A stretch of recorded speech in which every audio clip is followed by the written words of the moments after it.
Bourbon, belts, blockbusters. You are listening to the Triple B podcast.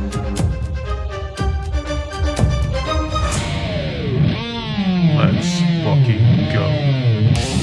Welcome back to the Triple B podcast, Bourbon, Belts, and Blockbusters. I'm Ryan. I'm Dashing Tim. Oh, I didn't do that. I don't have one. Now you just threw me through a loop, you son of a bitch. You're gonna do me like that on the final episode of the year, Tim.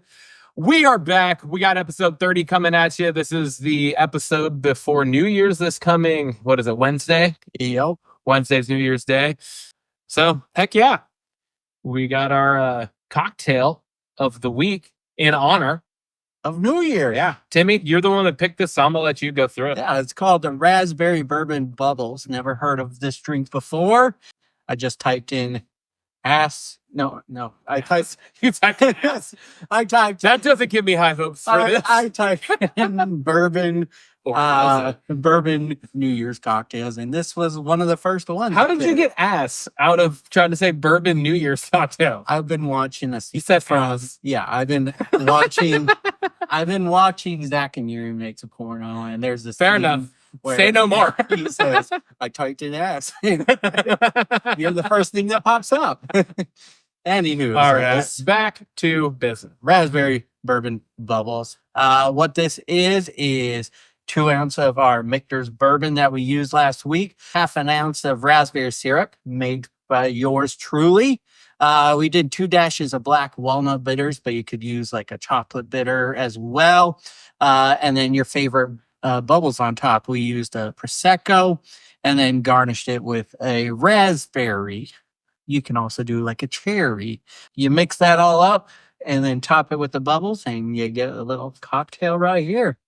So cheers to you, brother. Happy Cheers. New Year's. To you. Cheers to the Triple B podcast, episode 30, and the final episode of the year.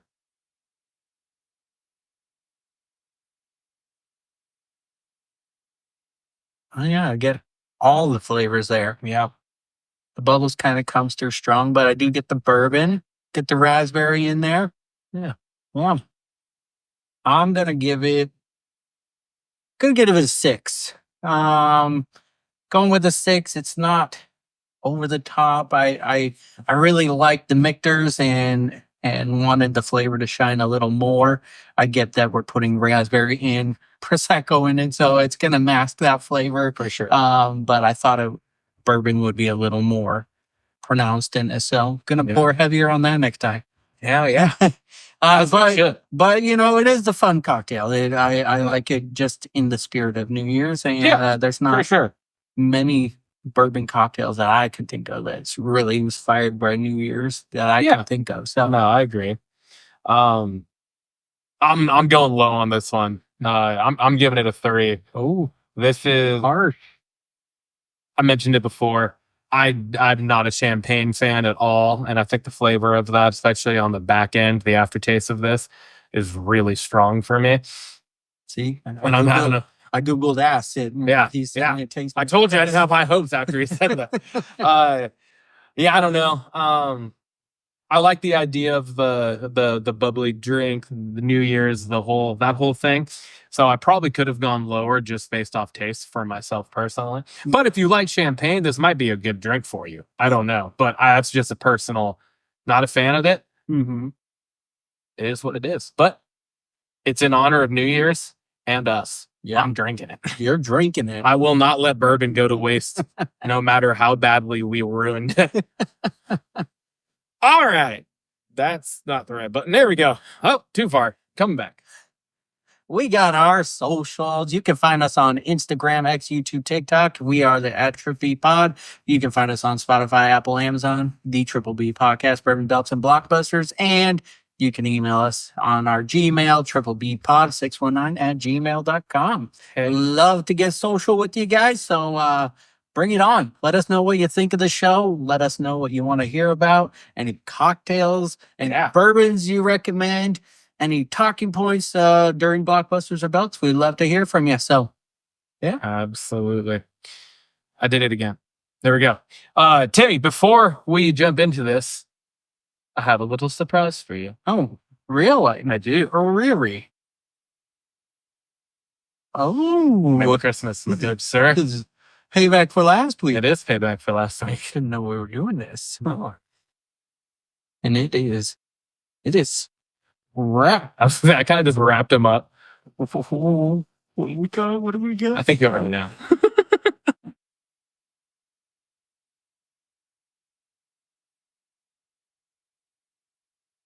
Yeesh. That is awesome. Merry Yeetmas, my good sir. That is fucking awesome. Hell yeah. Dude, man. I love that.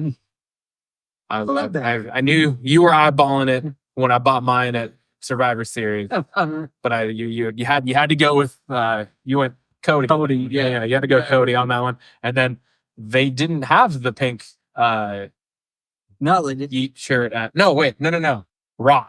We bought them at Raw. Yeah, Raw. Yeah, because I bought the Punk, you bought the Bloodline shirt at. Yes, that's Survivor right. Series. So yeah, Raw. Thanks, brother, man. I love it. And you liked it, so figured, what the heck? I love it. I'm excited. Woo! Here we go. We're jumping into our bourbon talking points. We're coming back with another rendition, another edition, another episode, whatever the fuck you want to call it, of our Triple B Fact Check. This week is 10th week, so what do we got? All right. Going down the line, Seahawks backup center that filled in for Oluwatani during the Packers. Oluwatimi. Oluwatani. I got you. Fact check the names, name pronunciation. Damn it. We didn't know who that was. Jalen Sundell is who Fundell, that's right. filled in during the Packers game. Yeah. I brought up how many yards did Josh Jacobs rush in the first half against us. He gashed us pretty good. 75 yards of his 94 yards came in the first half. So we did clamp down on the rush, but We held under 100. But we were also like, up against the wall in the second half. So, True. which surprised me because you think they would try to rush it more, but we were just, Being I guess, up, stopping. try to eat the clock. Yeah. Yeah. But adding the passing yards in that first half, that Josh Jacobs, it was over 100 yards total in the first half, which was crazy. What's the split between Packers and Vikings? You asked what that was. Vikings won the first round 31-29, and Packers and Vikings played today. So they didn't play the two games yet at that point. Or tomorrow. There's football. There's football today. I get you, but I was just looking at the three games today. It's not none of those. Cold plunge timing parameters. You were pretty spot on with what you were talking about. Ideal temp is between 50 and 59 degrees, and for every degree below, take off a minute of immersion. So you brought up a lot of time things, and like I said, it was pretty spot on. 55 to 65 degrees up to 40 minutes, 50 to 55 between 10 and 20 minutes, 45 to 50 between 1 and 3 minutes, and 35 to 45, 30 seconds to 1 minute. Big message is listen to your body when you're doing it and make sure you're not overdoing it. And then it also talked about some benefits of those degree ranges and what they do for your body. So little info on that. Tactile defenses with the length record. I said this might be hard to find, and it really was. There's not a website that just goes, hey, they held it for this many days and defended it this many days. So There should be. I know. I agree. So Finn and JD held the title 175 days, 3 total defenses on actual TV shows. I don't know if I didn't look up any house shows. Well, because those aren't, like, house shows aren't typically canon anyways to a live TV storyline. Yeah. I mean, look at Sam Punk. just the running out in the shower. Shower power. towel. Yeah. Shower power. It looks like the record, if Google is correct, it's Cody Rhodes and Hardcore Holly held the tag titles for 202 days and defended it 3 times. So very similar to What? Finn Balor and JD. Cody Rhodes and Hardcore Holly. Yes, and I remember this because this is right when what led to him joining with Ted DiBiase Jr. And Okay. started forming a legacy. Yeah. So yeah, so very similar, and there was actually 3 months where they didn't defend the titles. Other names that popped up in my search, the Iconics, which we were just talking about last week. They held the women's tag titles for 120 days, defended it 4 times, one of those being just like jobbers that challenged them for the title. So 3 actual defenses.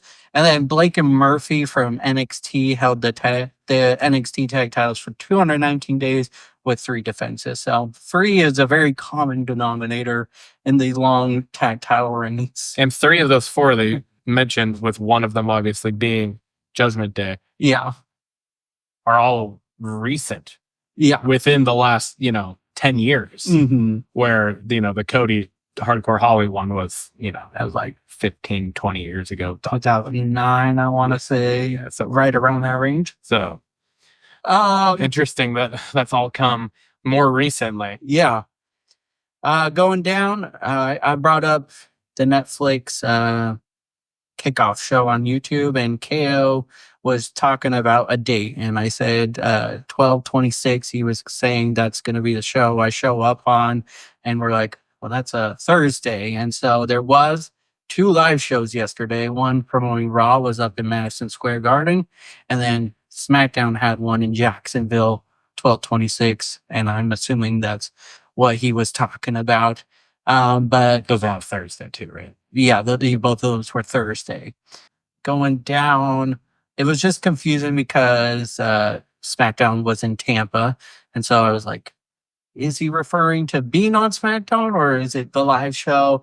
And then it was weird because KO was on SmackDown. I know it was filmed before the kickoff show. It was a pre-taped SmackDown, but it was just weird that he was on the show with the title. Mm-hmm. And then on the YouTube kickoff, he's saying the next time you see me will be in this realm. So Yeah. confirmed Netflix premiere matches. We were just bringing up what was confirmed. We said Punk Rollins, Trial of Combat, Liv Rhea, and they did confirm Intercontinental Women's Finals. They did confirm that. So we got 4 confirmed matches for that.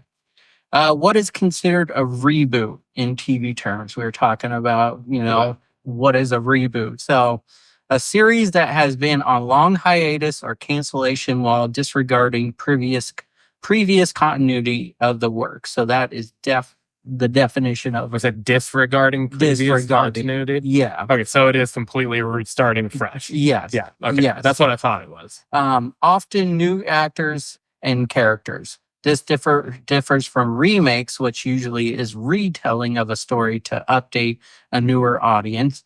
And then there's a revival, which takes place after the original series ends, and brings back the character. Yeah. So that's more what Malcolm in the Middle will be. As a revival. But reboot has become a general catch-all phrase as of late. So it's just a catch-all phrase.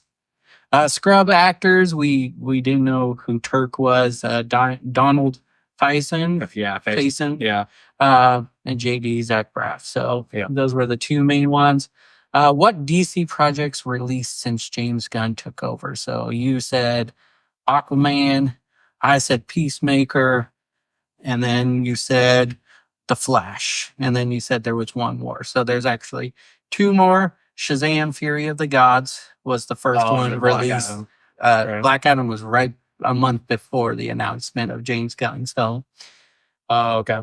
So Shazam! Fury of the Gods, The Flash, Blue Beetle, That's right. Aquaman and the Last Kingdom. That's right. Peacemaker was released before he was announced, so that came out at the beginning of the year. But Peacemaker season 2, that will be coming out. It's not out yet. It just got season 2. Yeah. Oh, yeah. Okay. I thought it was already out. It says that anything that's mentioned in Creature Commandos, such as the new animation show, is canon in his DCU. Yeah. So anything mentioned from previous DCEU in that show would be considered canon. Yeah, because Creature Commandos is kind of like a soft reboot. The beginning of the rebooting of the DC. Yeah. And then that was my next thing. Is Superman the official start to the DCU? Technically, yes, it's the first chapter, but Creature Commandos is the soft launch of it. The first chapter of DCU is called Gods and Monsters. Going down, Nathan Fillion, Green Lantern, is Guy Gardner. Yeah. You brought up Stewart. Couldn't think of the first one. It's Johnny Stewart is the one you couldn't think of. And then the rest of the Green Lantern Corps is Hal Jordan, Abin Sur, Chiv, Chaslon, Duloc, Kilowog, and Iolande. I probably butchered every single one of those names, but that is what rounds out the Green Lantern Corps. We got the Superman show that just ended on CW, where we kept on saying like Lois and Clark or Clark and Lois. It is Superman and Lois is what that show was called. We were thinking Lewis and Clark. Yes. Well, there was a Superman show called Lois and Clark: The New Adventures of Superman a long time ago. Oh, okay. Dean Cain and Terry. Sure. Characters just brought up in the trailer just because we did mention Hawk Girl, Crypto, the Green Lantern, Lex and Lois. So the other ones that showed up, Mr. Terrific, Metamorpho, Helix, Jimmy Olsen, Cat Grant, Steve Lombard, Jonathan, and Martha Kent were just other characters brought into that trailer. And then going down to armored trucks. Does armored trucks have emergency exits on top of or access points to the cab? And believe it or not, I think they do this on purpose. You can't Google a lot about armored cars. I guess that makes sense. You probably got flagged. Probably did, because I'm like going, what about? And so I just like Google like Garda is like, I know that's one of the prominent armored trucks around this area, and Google the picture, and I did see there is like a hatch on top, but it's not plastic like the one in armor that we just watched on Blockbusters last week. So couldn't confirm or deny, but when you just Google it, they say yes, there's escape things, but they're very vague about it. So that makes sense. Yeah, we're smart. Kind of a lot in there, but more of it was just clarification, not a lot of correction on there. So that's what we got for the fact check. Nice. Well, Tim, just a minute ago, you talked about 12/26 being this last Thursday. And we're going to talk a little bit about that because we're covering 2 Seahawks games on this episode because they both happened since last Saturday. So, we are now 9-7. Got a winning record. We do have a winning record, guaranteed winning record for the season. We're currently at least 4 games up on what any pundits predicted us to be at for the season. So regardless how this week, the rest of this weekend and next week goes, it's a winning season. It's a positive thing for a new coaching staff and a whole new scheme and everything. We lost last week in a close game to Minnesota. And then we won on Thursday in a close game to the Bears. They were both close, but they were both totally opposite games. Minnesota game last Sunday, it was a higher scoring game. We lost 27-24. The defense had a harder time stopping Minnesota, but our offense also had a difficult time staying on the field at multiple different points throughout the game, which more often than not put our defense in a bad position. On Thursday, we beat Chicago 6-3, which is fucking insane. It was all defense and a lot of bad offense. Yeah. I put on here, Grubb sucks ass. He is not a good offensive play caller in the NFL. The play calling was fucking terrible. He's had one good game of play calling. It was the second time he played Arizona. That was the only time he's actually done a good job of actually calling the offense from start to finish of the game. I think this game very well, even though we did win, it could have very well put him he may have coached his way out of his job next year. This was the first time in almost 20 years that Seattle has won a game without scoring a touchdown. The last time was in 2006. We beat Detroit 9-6 on the Josh Brown game-winning field goal, and then the one before that we beat Cleveland 9-6 in 2001. Okay. Yeah, I remember there was a game that was against Cleveland where it was 9-6, but we lost. Yeah. I was just bringing this up with a buddy of mine where I finally got a Sunday off. I work for Safeway and I had to work every Sunday, and I finally got one off, and that was like one of the first games I got to watch, and we lost. I believe that game was 2016. Yeah, probably. I believe that game was 2016. But yeah, it was a rough one to watch. But anywho's, so not going to spend a ton of time on either of those games, statistics wise or anything. I mean, there wasn't a lot of statistics from Thursday's game in general. Jason Myers was 2 for 2 on field goals. He hit the game, the what ended up being the game winning one in the second quarter, from like 54 or 57 yards or whatever it was. It was in the 50s, extended his franchise record, I believe, to 8 makes over 50. And yeah, so that's that. We're moving on to what the important pieces moving forward are now. And we are looking at a situation where Seattle does not control its own destiny regarding the playoffs at this time. Our only path to the playoffs now at this point is to win the NFC West. And there are a few things that we need to root for. First and foremost, tonight, prime time, Rams, Cardinals. Let's go! We're huge Arizona fans right now. If they beat the Rams, that right in there in and of itself, if they beat the Rams, puts the Rams at 9-7, moves that game next week, us against the Rams in the season finale, to just a winner-take-all game, because it's whoever wins that game has the better record.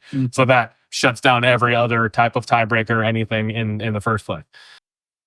If Arizona wins tonight, no, if Arizona, well, yeah, I guess, sure. If Arizona loses tonight, we need to be looking at 3 of these 6 outcomes, with one of them is starting here in just a little bit. Denver and Denver and Cincinnati.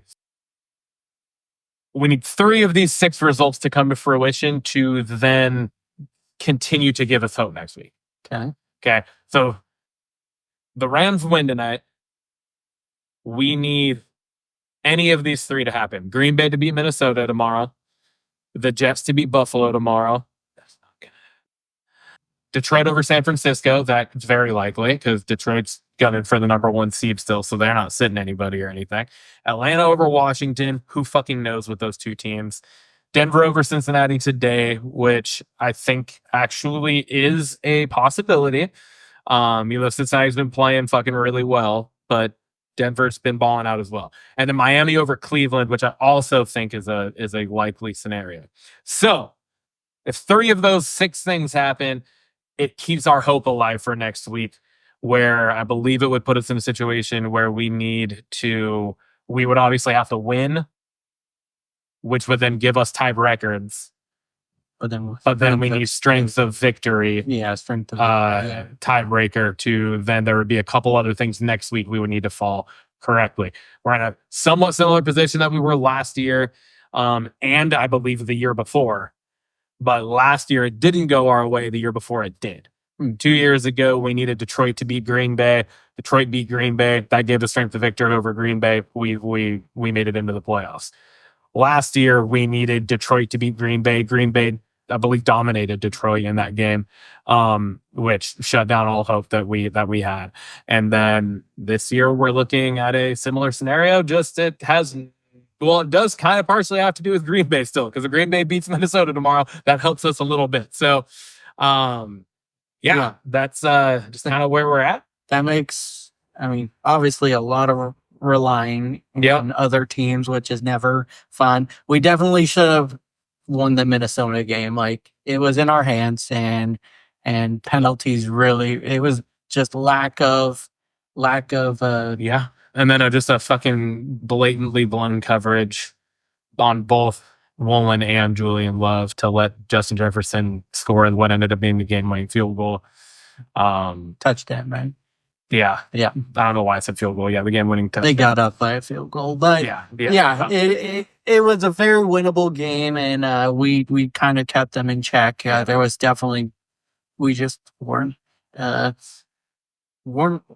with our heads straight. We just causing too many mistakes there, and should have had it. Which is Really didn't feel like we should have won that Chicago game. I know their record is terrible, but they have been playing team very tough. And They've So, won and it a was- lot of games this year by one score or less. yeah, so it was definitely not going to be like a walk in the park. It never is. Yeah. But we That being said, 2 or 3 different times, once again, we had the ball inside the red zone, and we can't punch the fucking thing into the end zone, which again goes back to what I was saying. Grubb is coaching his way out of a job next year. Yeah. You can't have that many goddamn opportunities inside the red zone and continuously come away with 3 points or nothing. Yeah. And yes, some of these things are bad decisions on Gino, but Gino shouldn't be getting put in those positions in the first place to make those bad decisions. Yeah. And that's on Grubb when it comes down to it. I just don't get why we would continue. I know we won the game and we don't need to talk about it more, but I don't know why we just continued trying to rush the ball. Like, yes, it worked in the first few drives, but they obviously rallied and were stopping it. We weren't passing and that part of what I partly disagree, depending on what part of the game you're looking at, because the first drive that we had, we fucking drive down. Oh, yeah. And we get down to McIntosh gets us like inside the 10 or whatever. And then we like run the ball 2 more times and it's like 3rd and 2 or something. And then we do a fucking play action pass. You know, Like, I'm sorry, but why? Like, I get it, play action, and I'm a fan of play action actually, and I wish that we would have used it more this season. But in order to use play action effectively, you have to run the ball effectively. And yeah, we were on that first drive, but when we're literally gashing them and picking up like 4 to 5 yards a carry, why the fuck are we not? We're just running the ball there just to stick. Like, they're tired, just grind it out, pick up the first down. But no, we end up doing what we do, and that's a part of what I'm talking about is with Grubb. It's just mind-numbing decision after decision that I'm just like, what the fuck, dude? yeah. And then in the second half of the game, it's like very similar thing. Oh, we get stopped on the run a good portion of the second half, so now we're gonna try to run it from 3rd and 5. I don't under. What? I What are we doing, man? Anyways, if essentially we're Arizona fans tonight, if Arizona wins, it makes next week a winner-take-all game. Yeah. That's where we're at. and would just rather just lean on that. It took me a while to understand your first scenario. I was like, the Rams win, we lose. And then I was like, wait a minute. Yeah. They could. I see what. Yeah, because the strength of victory tiebreaker goes to our non-common opponents' win percentages. Yeah. Essentially, right? And so, like, we both played Green Bay and Minnesota. We both played Buffalo. We both played San Francisco and Detroit. We both lost to Detroit. We beat San Francisco once, but the Rams beat San Francisco twice. So that's where, like, we need Detroit to beat San Francisco because then it makes that percentage drop. Yeah. Atlanta over Washington. We beat Atlanta, so we want Atlanta to keep winning. Because that gives our strength of victory stronger. Same with Denver over Cincy and then Miami over Cleveland. So The good news we beat is all of the a lot of these matchups have playoff implications. So there's good things going towards this. Like Detroit still gunning for that first seed. Atlanta's trying to capture the division. They're at the top right now. So there's just a lot of good things going on there. So, and I think like Green Bay technically could still win the NFC North if they were to win out these last 2 games. And Detroit, things were just fall certain ways for Detroit. yeah. You know, like if Green Bay were to beat Minnesota and then I'm trying to think because they only have 4 losses, right? And then both Detroit and Minnesota are at 2. Mm-hmm. So you could end up in a weird tiebreaker potentially. Yeah. depending on the week 18. So, but at the very least, Green Bay is trying to move up seeds to play a worse team. Yeah. Right. So, that's just kind of where it's a Green Bay still gunning to try to win out. Jets and Buffalo's that. Detroit's still going for the number 1 seed. Atlanta's still fighting for a playoff spot. Denver's fighting for a playoff spot. Miami's fighting for a playoff spot. So all of those teams outside of the Jets have things important shit to play for this week, which, like you said, is in our favor. For some of these things by now. All right. That said, how would you feel about our chances going against the Rams next week if everything goes our way and we're in LA? Do the Seahawks have a chance? And obviously they do, because it's a division rival. We always play tough. It's usually never a blowout. Yeah, it's always close. Yeah. Unfortunately, when it has typically been a blowout, it's been against the fucking Rams. I think it'd be a game for sure. I think it depends on which team for us shows up. I mean, we should have won the first game against them. Like, yeah, it's fucking super annoying that we didn't. There's a handful of games this year that are like that we could say that about. Games that we should have won, but we just shot ourselves in the foot and ended up losing.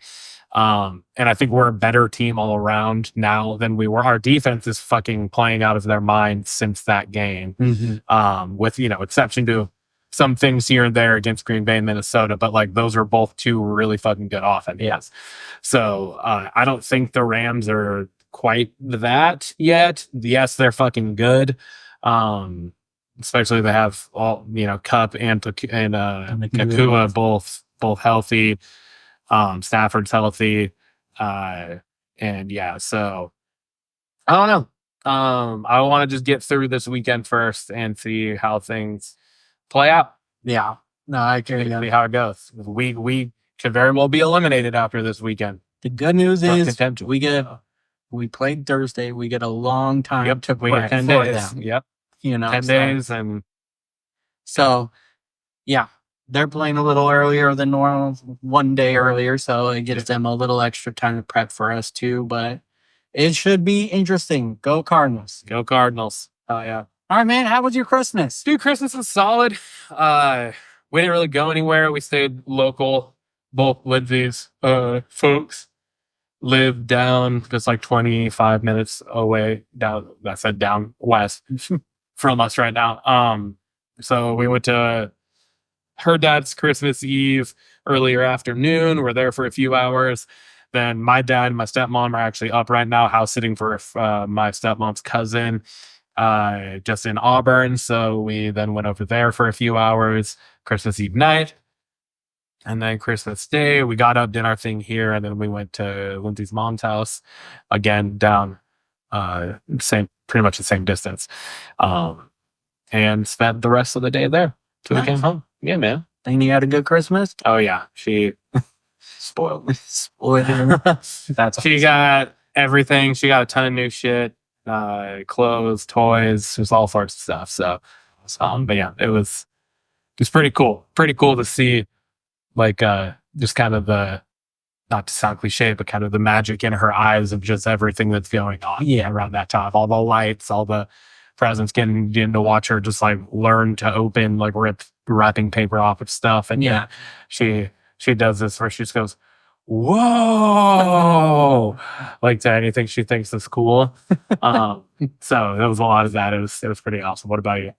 It was a pretty relaxing one. Haley got sick. We were gonna go to my mom's, but the pass also was starting to snow in the forecast. So it ended up being great. Just me and her at home, and we both worked right into the holiday up until Christmas. So it was just nice to relax with each other, enjoy each other's company, and it was a nice day. Awesome.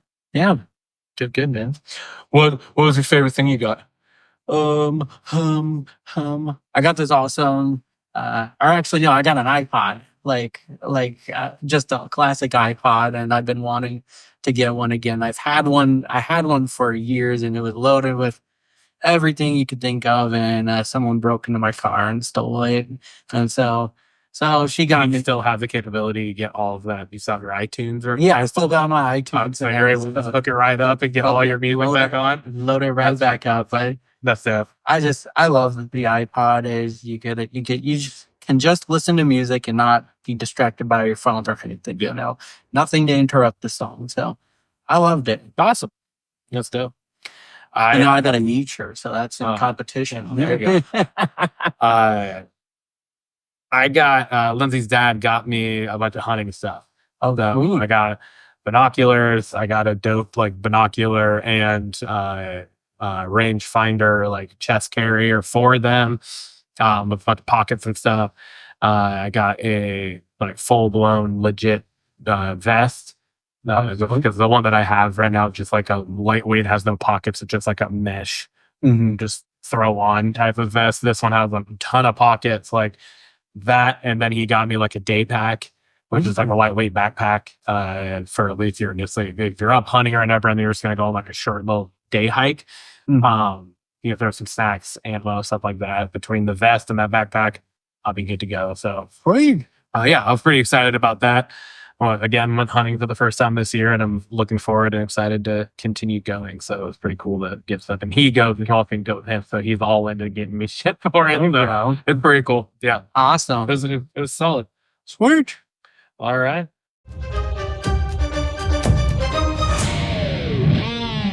Well, Timmy, that brings us to.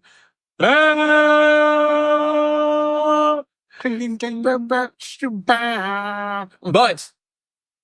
before we get into bells, I have another surprise for you. Oh shit.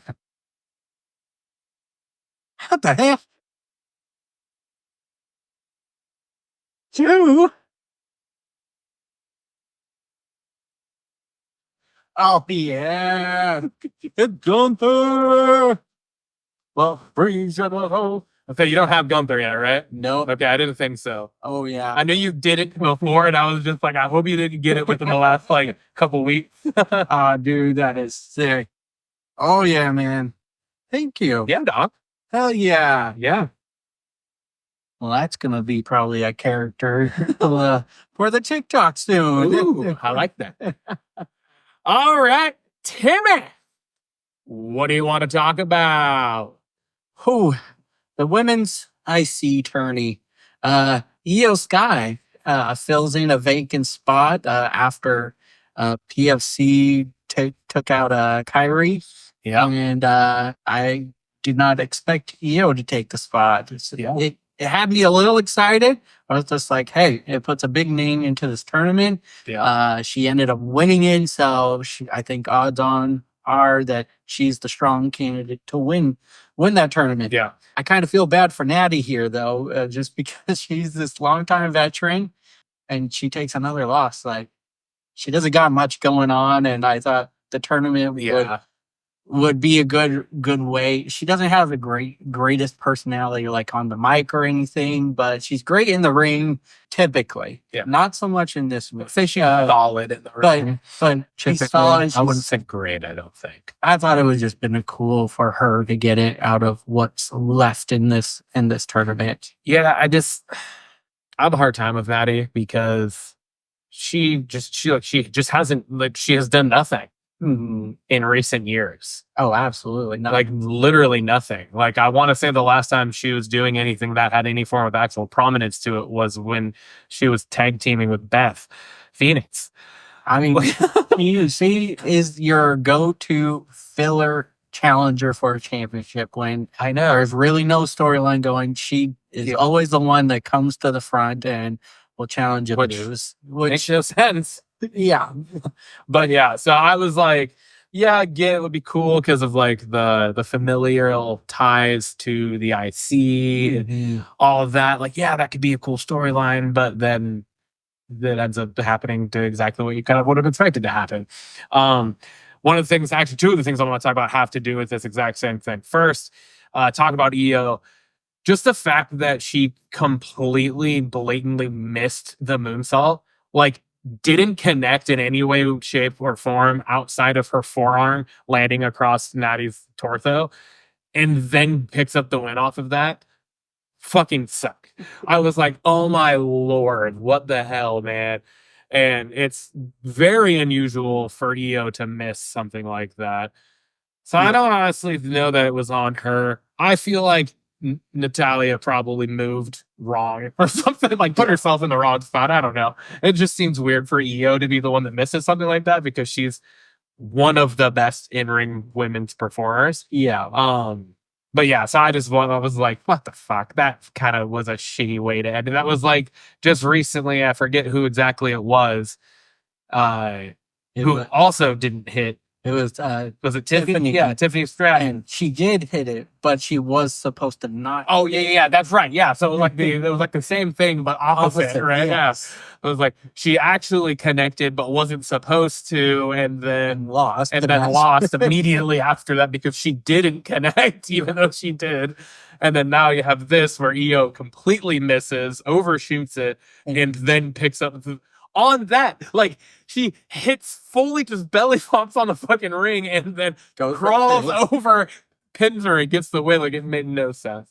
The other thing that was tied to this as well, which came before this, before we knew, well, I guess it was right when we found out it was going to be Io in.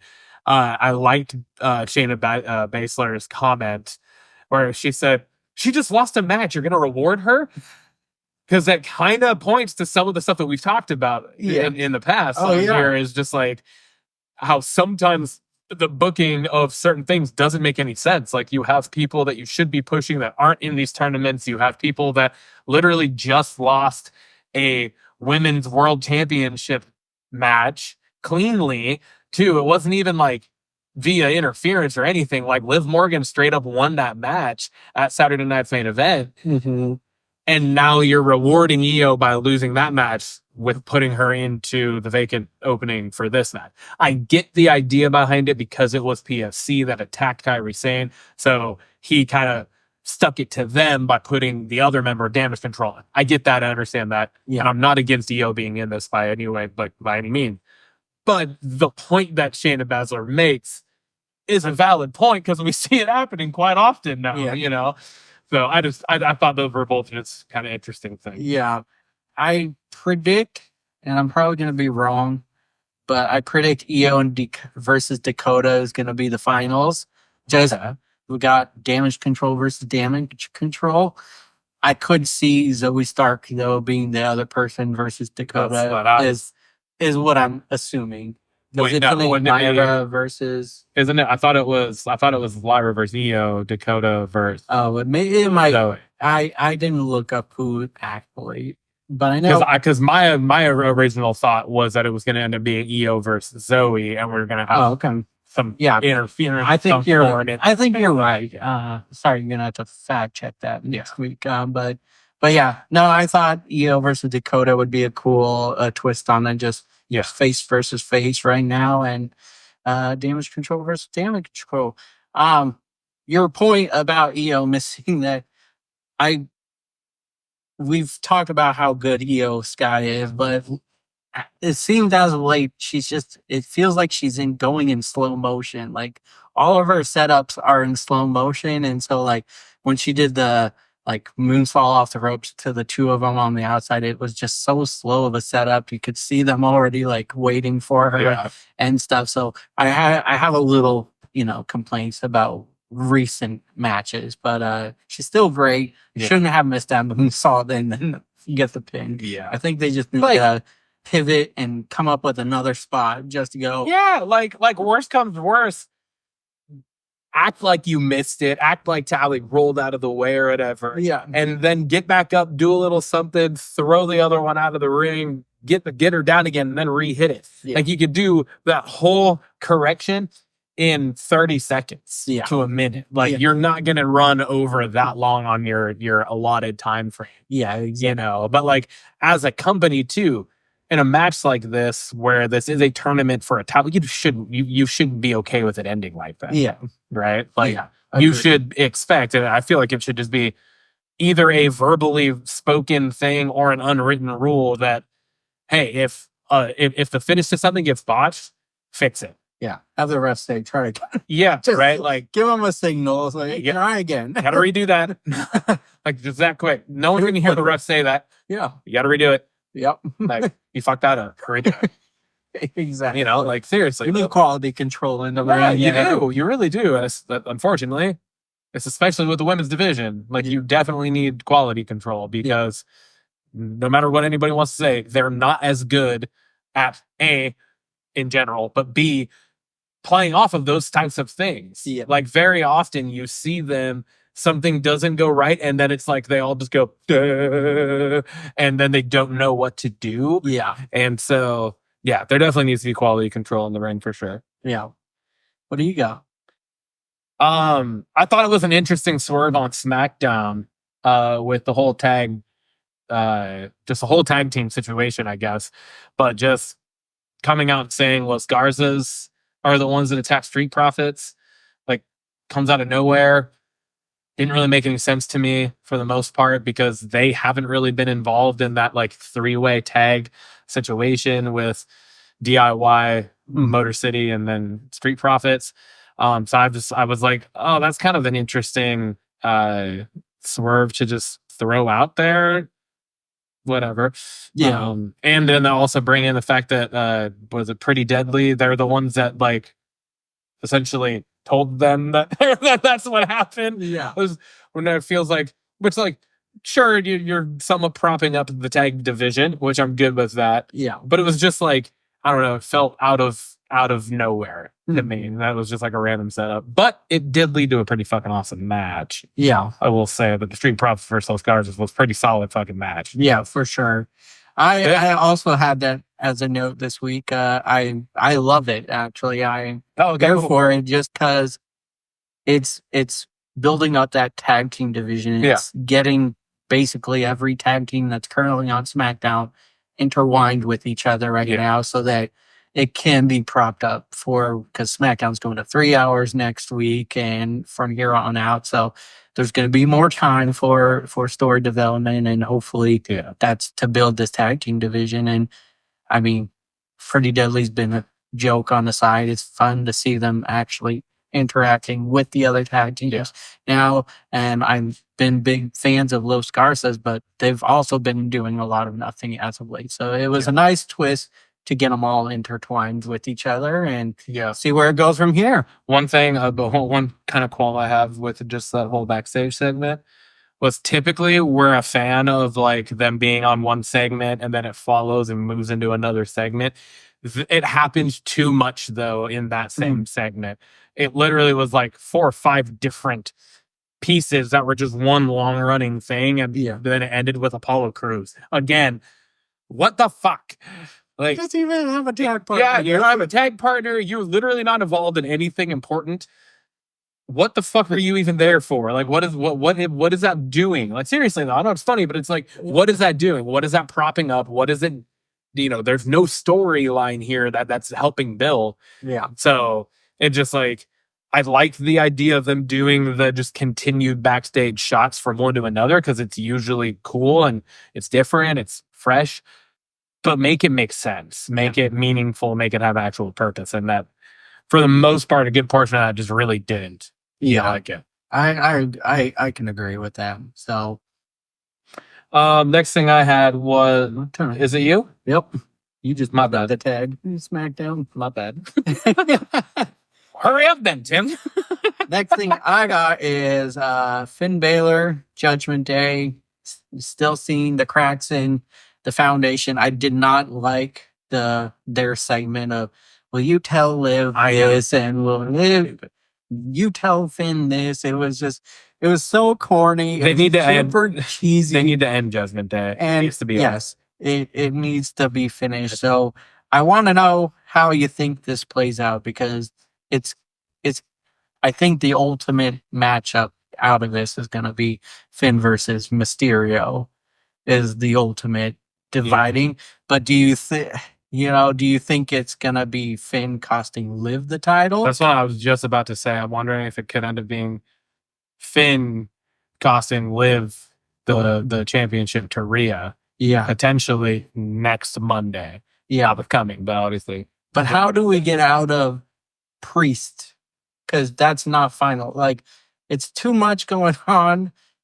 And I know they're trying to prolong the crack of Judgment Day, so maybe it is Priest Finn at that Raw as well. But then Finn loses, but then goes on to cost Maybe medal. well, maybe if even Finn comes out to help Liv or actually help Liv, but then Priest comes out and then Priest does something which then causes Finn to knock Liv into Riptide or something. Yeah, that ends up just causing this boil over. I don't know. It needs to happen quickly. They need to not prolong this because it's just it is completely putting it's quickly going down the drain. We were so high on and it. they saw this, but now it's it's just dropped. Now it's like every time they're on, and it's really, for me, it's Finn.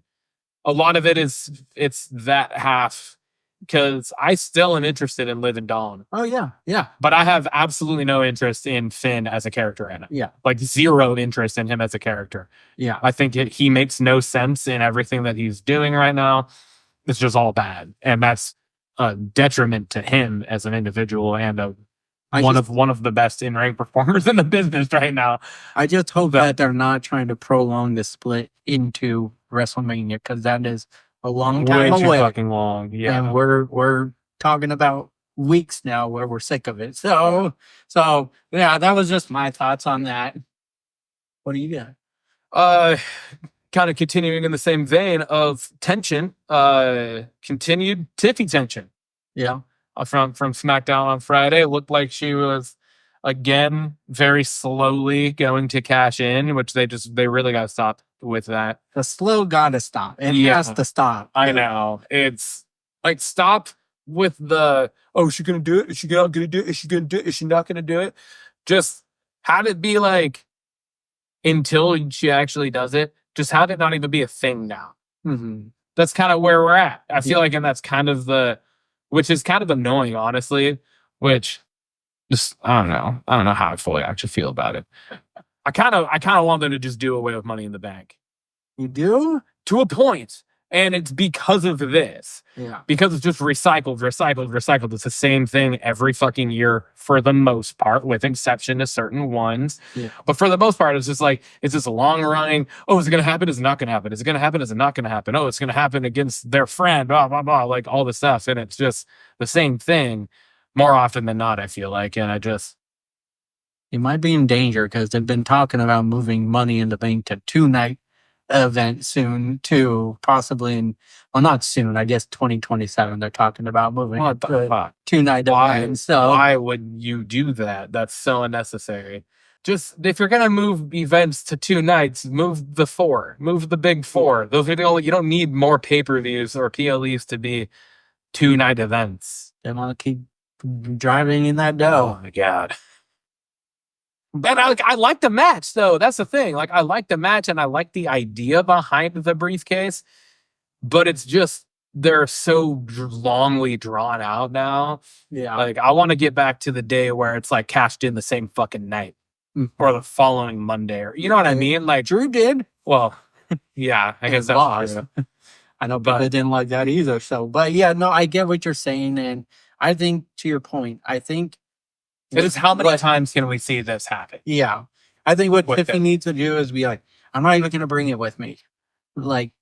Put that in the storyline so that there's no call. But then that one time, have it somewhere. Yeah. And be like, fucking War Games would have been perfect. She had it in the fucking garbage can. Yeah. That would have been perfect. It would have been awesome. But I get what you're saying there. I agree with you. It just annoys me.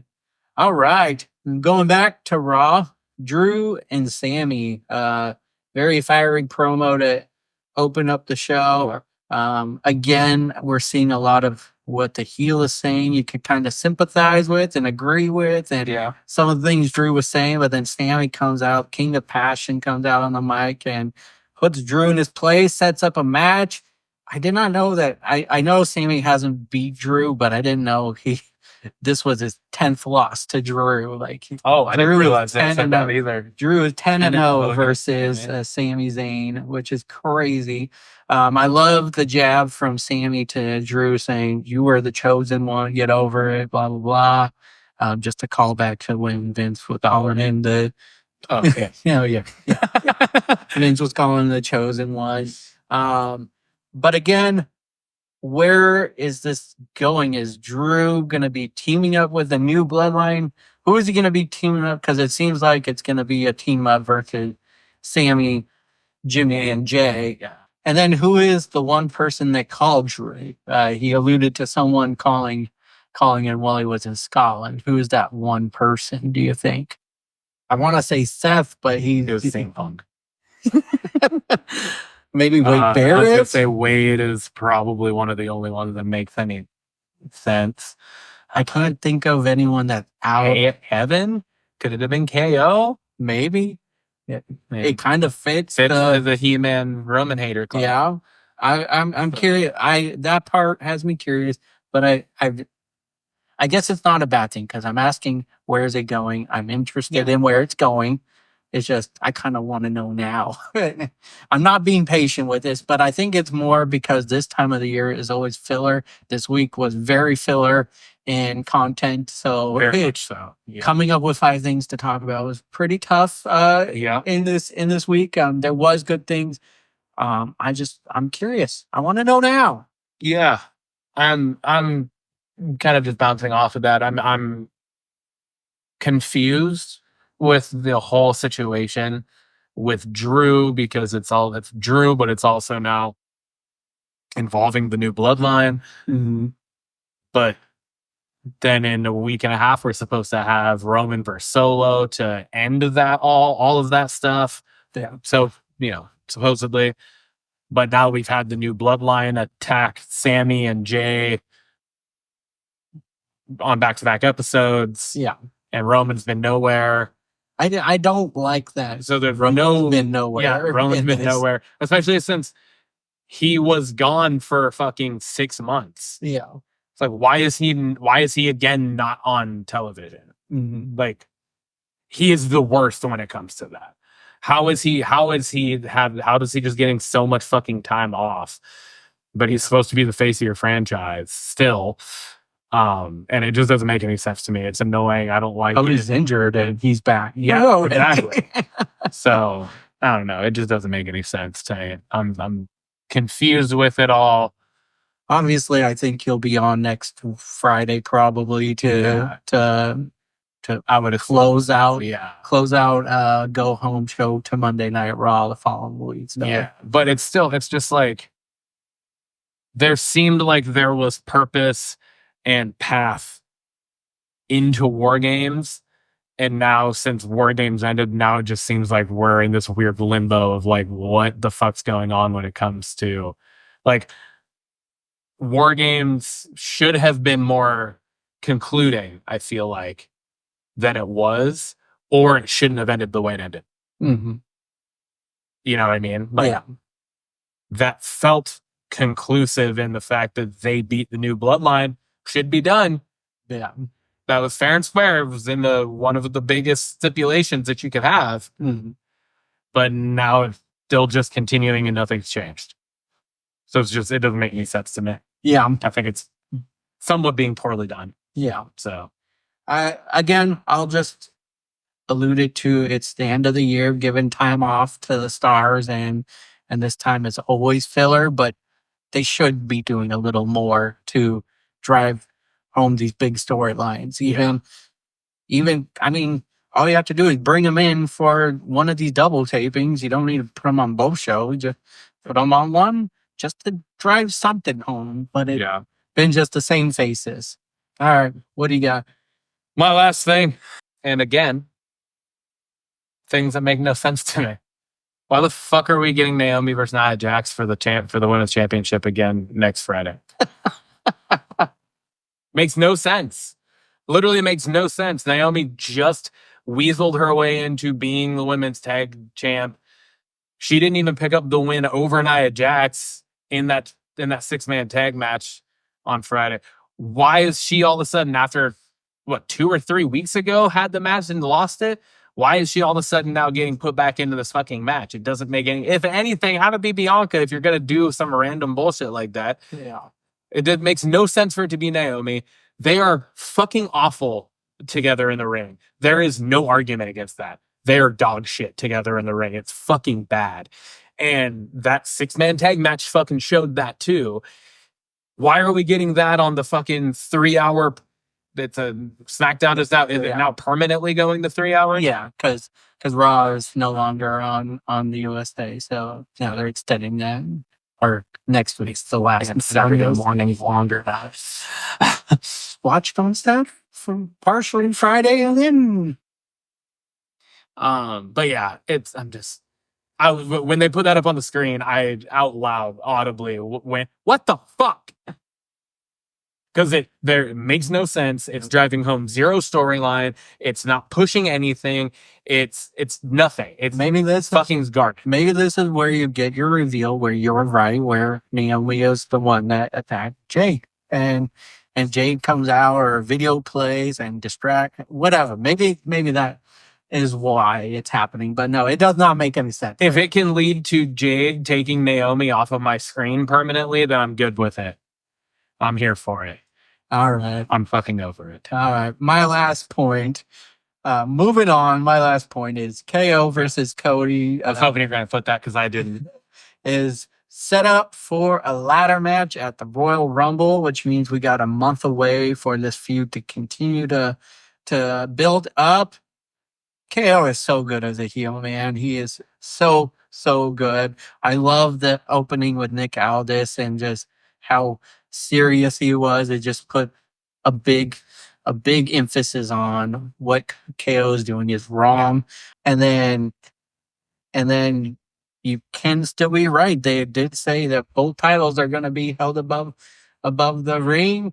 So maybe we are. Maybe are they going to unify? Make him a new, make him new Winged Eagle. That would be so cool. That'd be fucking.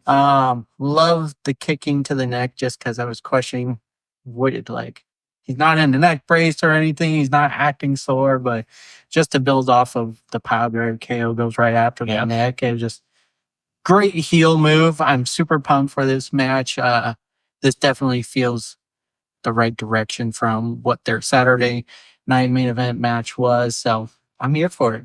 I was interested in it being a ladder match, though. I was kind of like, oh, because neither of these two I mean, Cody's obviously, they've both been in ladder matches of different forms before, but it doesn't seem like that leans into either strong suit.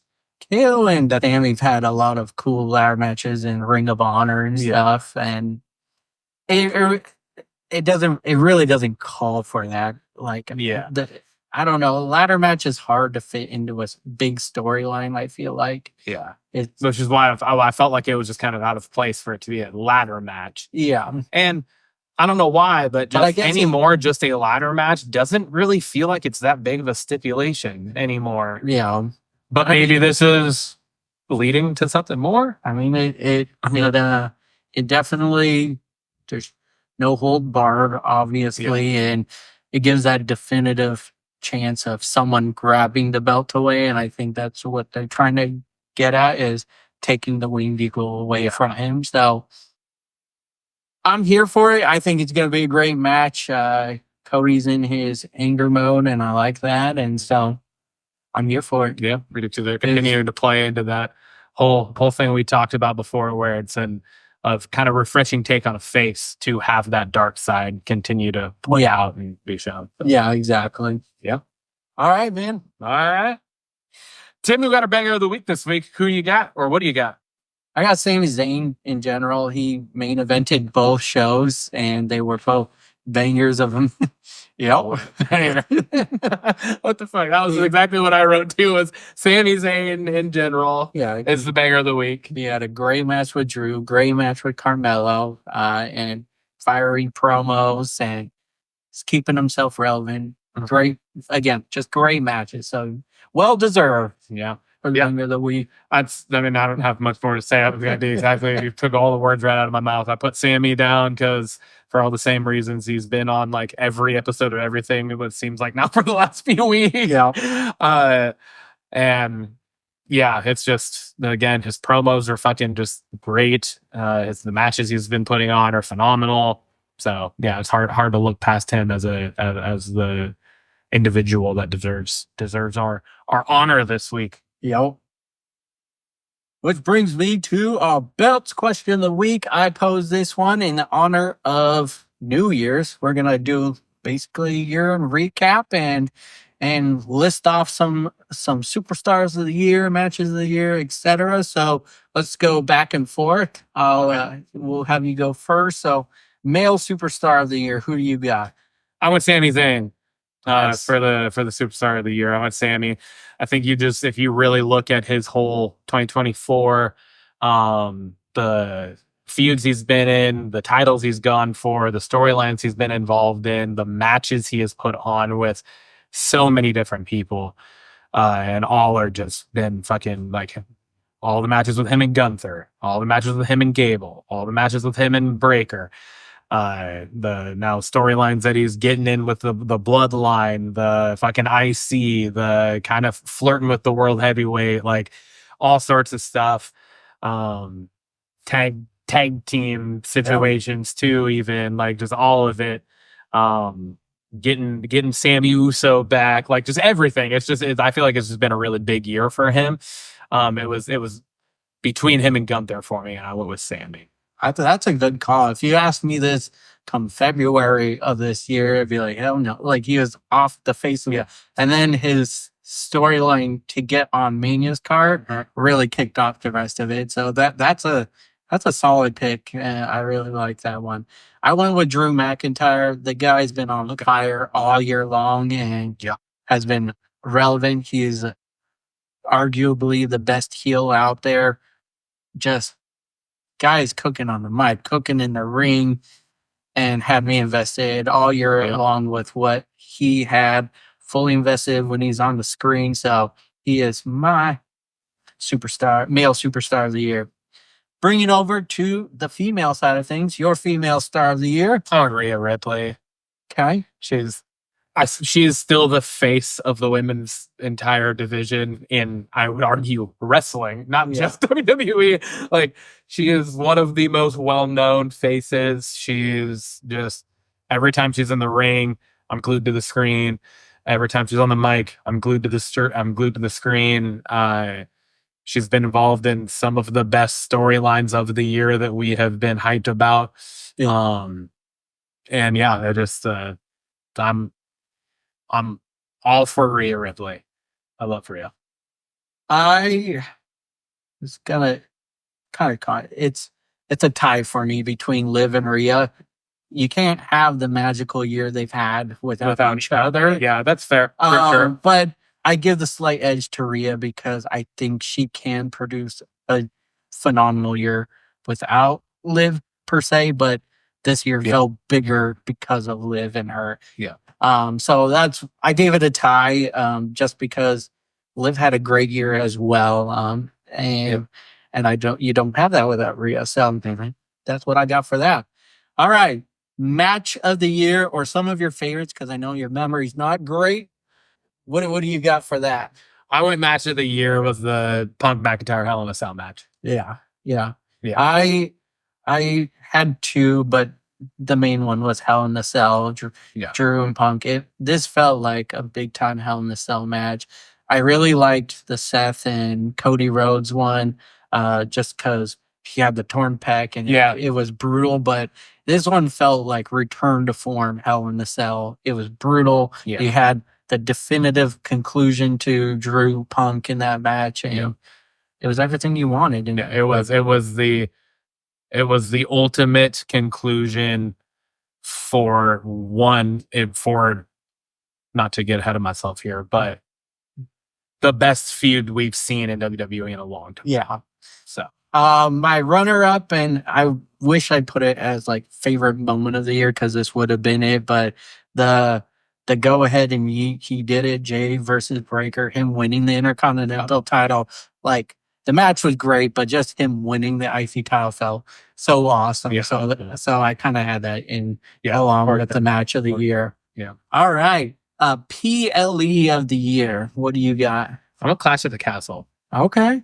On Clash at the Castle was the I Quit match with Cody and AJ. Mhm. You had the Priest McIntyre for the World Heavyweight Championship, which was the great camera angle of Punk coming out of the ref, but then he stops at the 2 count.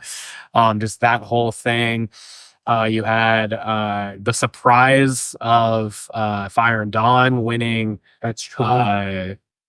The tag, the yeah, women's the tag. women's tag titles, and kind of, you know, for you get that home crowd pop, you know, type of thing there. You had Piper Niven challenge Bailey. And there's one more thing that I'm totally spacing on, but worry not. I came prepared. Sami Zayn and Chad Gable. Another one with Sami Zayn, Chad Gable for the IC where Sami got the win. Another fucking banger of the match. So those are the 5 matches on that card. If I remember correctly, I want to say we both gave it a 3 out of 3 for the bell rating. And yeah, it was just all around. I mean, it was solid. I will let you know when I was thinking of this, I really only thought of the things since we've been doing the podcast. Gotcha. So just because that was the stuff that we covered, that's more of what I was sticking with. So I didn't go back to like WrestleMania or anything like that. So I did consider WrestleMania, but I did not choose it. I kind of lean more into what we did talk about, but I think it would be probably too easy every year to just say, oh yeah, WrestleMania was the best PLE because it's supposed to be. You know what I mean? Like that's the point of WrestleMania. But I mean, I think mine is SummerSlam, and I felt like SummerSlam was bigger, not like total wise like to WrestleMania, but I've absolutely enjoyed from start to end. It was a big pay-per-view or PLE, I mean, and we both gave it a 3 star. So yeah, man, that was my PLE. All right, going into feud of the year. I already said it. Punk McIntyre. Yeah, I think that's hard to argue. I have Drew versus Punk. I thought you were gonna go Liv Rhea on that because you did say I love their feud, but there hasn't been many feuds of late. In the WWE outside of now KO and Cody. That have actually felt this personal. Mm-hmm. I love Leah and Riv. Mm-hmm. I said Leah and Riv. Rhea and Liv. I love their feud. I love all of it. They just put on really great matches back and forth. They're really good back and forth on mic. But I think the thing that keeps me from doing it is the real deep down originality and basis of this feud. Just doesn't make that much sense when you think of it because of the lack of kayfabe.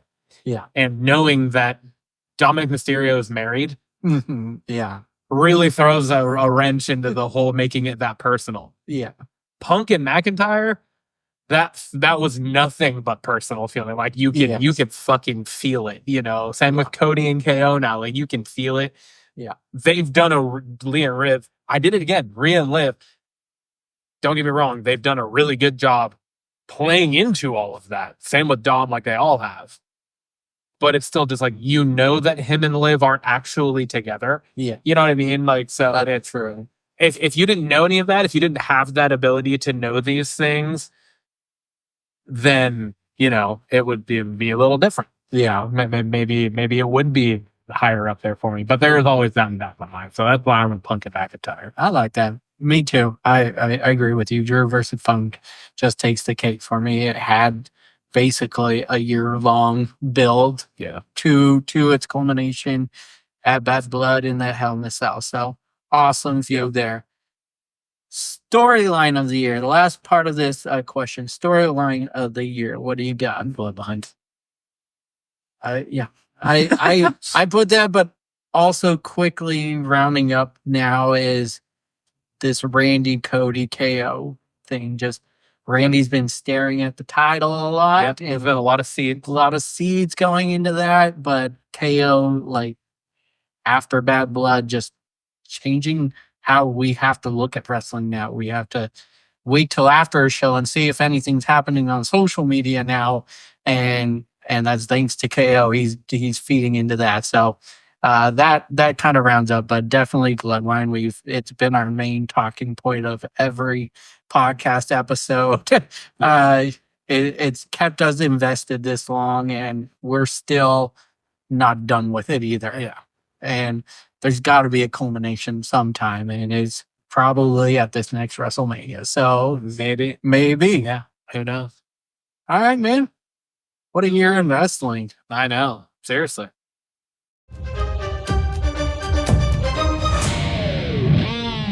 That brings us to Blockbusters.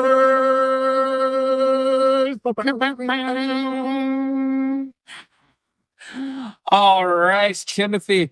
I have a couple more surprises for you. All right. First and foremost, we now have these beautiful chicky tendies sitting right here in honor of none other than Dominic Mysterio. Oh yeah. No, got our nice. I know they're not quite nuggies. They're actual full tendies, but we're gonna roll with it. So first and foremost, I was at a white elephant party last weekend. Okay. And I feel like your eyes are averting to what I'm about to point out here. Yep. One of the gifts that I came home with was this 3-pack set of Hot Ones hot sauce. So, continuing with our stupid antics on this show, following suit with the Final Boss Sour Candy Challenge. I feel like you ruined my mouth. I came out with a tooth injury out of that. Tooth injury? What time was it? Was it tooth hurty?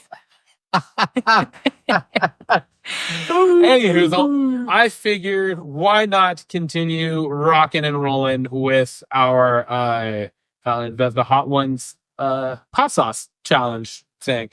And I figured, I don't know how many more full topics we have off the top of my head, but I figured you do one.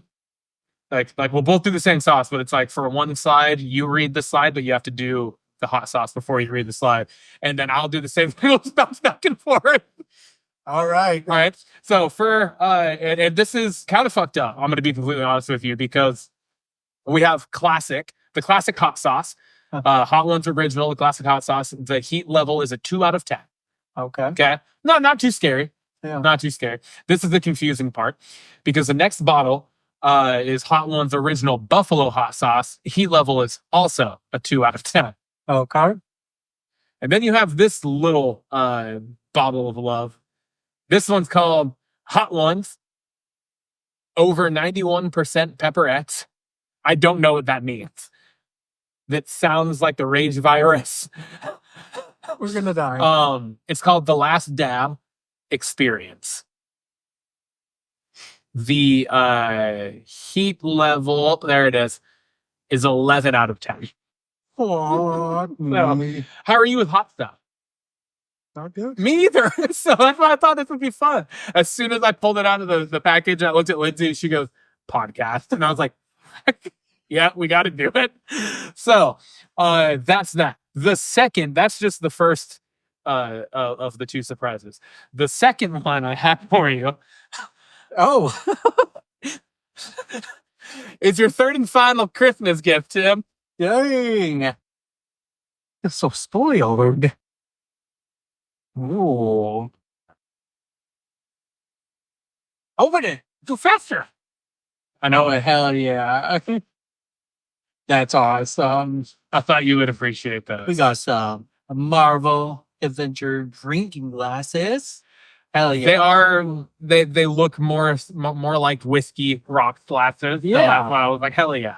That is so cool. And the number one reason why I was like, yep, I'm buying it is because I believe it's the second one from your right is Spider-Man.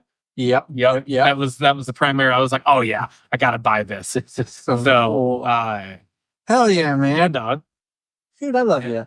Dude, I love you too. You caught me off guard with the bottle of the Jermaine Curse signed Maker's Mark last week. Yeah. And I was like, I gotta do something for my brother. Hell yeah, dude. Well, thank you. Well, Now let's Tim, without further ado, you're up first. A few moments later. Oh, that actually this one doesn't smell bad. We are not going to take all three at once at the end. We might. We We might, Tim. Who knows? All right, so this is the first one. got buffalo. Okay, so it's classic first, then and the nice thing is you start on this slide, and then I'll go, so then you get a moment. I did. Lindsay had left me a little container to put ranch in, so we could have a chaser. Do you want that? No. We're just gonna raw dog it. I love it. I love our style. Raw dogging for days. All right. You jump into that while I open this one, and I'll move on to our first Blockbusters talking point for you. It is ready for. Oh man, you didn't fuck around. I probably. You went for it. I love it. Yeah.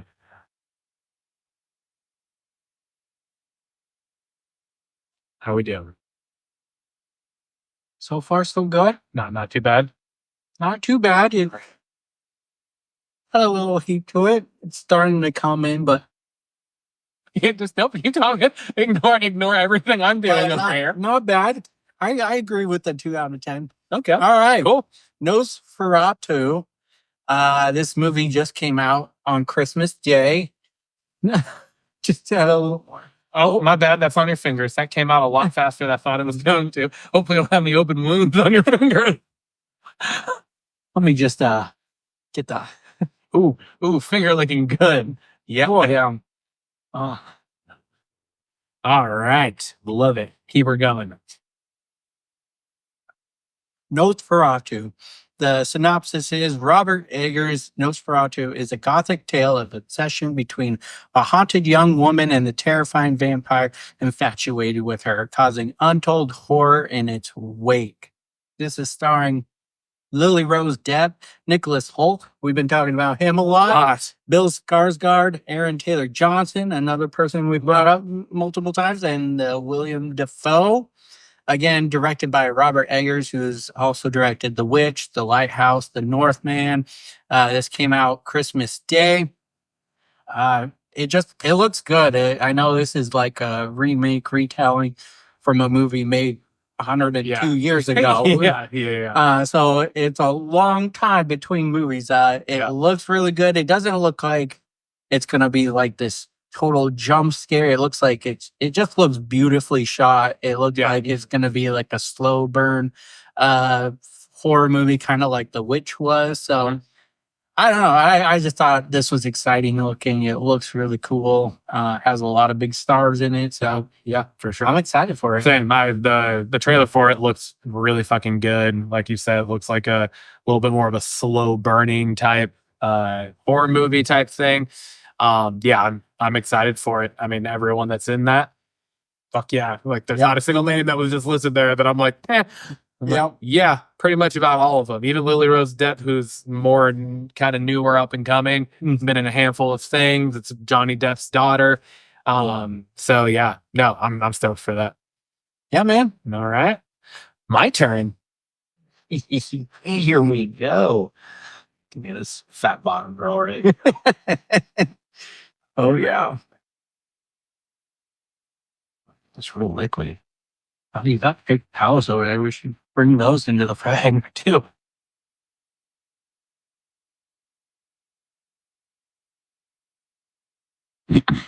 I'll do the honors. That's not bad. Yeah. I've had a lot of that. Really good flavor. Oh, here you go. All right. I mean, I top it off. Yeah. Got to get a little more. It's actually pretty good. Yeah, I really like it. I'm really good with that one. All right. The Hunting Party. The synopsis is a high-concept crime procedural about a small team of investigators who are assembled to track down and capture the most dangerous killers our country has ever seen, all of whom have just conveniently, all of whom have just escaped from a top-secret prison that's not supposed to exist. The is a crime drama show. It will be on NBC Peacock. It's coming February 3rd, and it stars Melissa Roxburgh, who is in Manifest. Yeah. The trailer for the show, it's funny that you put this on here because I actually saw it.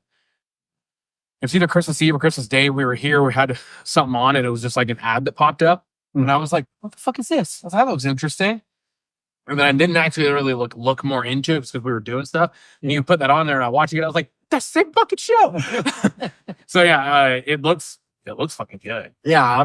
I mean, they only gave a 30-second teaser trailer for it, but I like the concept of chasing down serial killers. And It's like a serial killer blacklist. yeah. Almost type. No, I mean not obviously the same thing, obviously, but it's the concept of it. It's kind of in the same vein, at least. Or now you have all these guys that are on the run. They gotta track them down and find them. Yeah. So I'm excited to see how it goes. If it's gonna be just like each episode is chasing down one guy, or if it's multiple episodes chasing down one, which I hope it leans more to, or I feel like it could get old really quickly, just doing the same thing with a different character each episode. But did you ever watch The Blacklist? yes, I did, and The Blacklist was for the most part. And they had later, and then that's true. he's awesome. They had longer running story arcs. Yeah, it was for the most part. Each episode was based on them tracking down a new person from the Blacklist. So yeah, exactly. So they could make it work. Yeah, It could work well. It has been done well before. Yeah. So I just hope that it does have some other arcs going. Yes. To keep the show going. But no, it definitely caught my attention, and been looking for some more shows to watch, and I thought this would be a good one. Oh yeah, absolutely. All right, Timmy. Here comes the next one. We got the Hot Ones 2 out of 10 Buffalo hot sauce now. I'm not looking forward to this one as much. I don't really care for buffalo sauce. All right. I'm not going as aggressive on this one before. We'll see.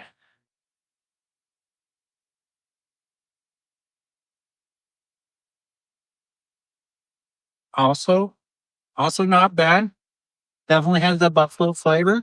There you go. We'll go for one more dab. There we go. Okay, let's get one more bite in. Not bad. Not bad. Handling it fine, it seems.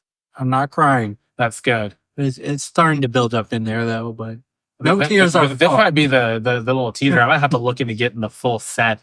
Yeah, That would be kind of fun. so we could go one by one. Yeah. All right, next up we got the Wolfman. Synopsis: a family at a remote farmhouse is attacked by an unseen animal, but as the night stretches on, the father begins to transform into something unrecognizable. This is starring Julia Garner, Christopher Abbott, Sam Yeager, directed by Lee Wainell, out in theaters on the 17th of January of next year. Movie looks awesome. I like the idea that something did attack him, but the story is more on the dad turning into whatever it was. Yeah. The Wolfman. Yeah. So that part intrigues me. I like that it's like a it's not horror movie version of the Santa Claus. yeah. That's The one Wolfman attacks somebody else and turns them into Wolfman, and this Wolfman gets to go off and retire peacefully. yeah. So it looks really good. I'm here for it. It's a Blumhouse Productions movie. Big fan of theirs. Yeah. The director, he was Adam in Saw, in the first Saw. Oh, yeah, okay. Yeah, he was the main guy in the room with him, and he did Invisible Man with forget her name, but she was in Anne's Maid. Tale. Yeah. I'm blanking right now. But really like that movie, so I'm excited to see the direction on this. This trailer looked really good. Trailer looks great. I've seen it a few times on just like ads on TV now, along with watching it, getting prepared for this today. I really like Julia Gardner too. She was in Ozarks. That was the first time I had seen her was in Ozarks. She was phenomenal in that show. Amazing. She is in the upcoming Fantastic Four movie as well. She is Shalal Ball, who is the female rendition of the Silver Surfer. Also, so just big things for her. Looking forward to it. Yeah, the movie looks awesome. So, quite the Christmas for horror movie info. Yeah, no kidding. Alrighty, my turn. Here we Take it go. on. Man, I'm nervous about the next one. Yeah, me too. 7 out of 10. Oh, you went big. Yeah. Oh, we lined this up perfectly. Dude, because you're the one that brought this up. I know. That one hits a little more in the sinuses. Yeah.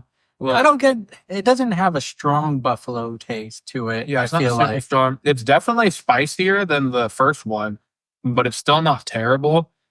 I would personally, I would probably say this is like a 3 out of 10. Mhm. Yeah. If the first one's a 2 out of 10. Yeah. Yeah, because that one is still lingering Mhm. for me. Yeah. All right. Let's get them brass tack. Mm-hmm.